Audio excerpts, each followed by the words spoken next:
सर्वप्रथम तर छत्रपती शिवरायांना मानाचा मुजरा करतोय आणि छत्रपती शिवरायांचा जो पुतळा सिंधुदुर्ग मालवणमध्ये उभारला गेला होता, खूप घाई गडबडीत फक्त आणि फक्त पंतप्रधान यांच्या हस्ते उद्घाटन करण्यासाठी हा पुतळा उभारला गेला।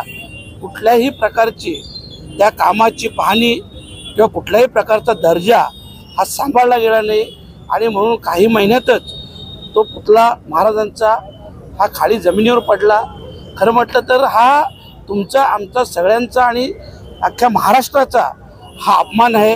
आणि सर्वप्रथम तर आम्ही सर्व मंडळी या शासनाचा सरकारचा जाहीर निषेध करतोय की सरकारने फक्त ना फक्त श्रेय लाटण्यासाठी अशा प्रकारची कामं उद्घाटनं ही करू नये।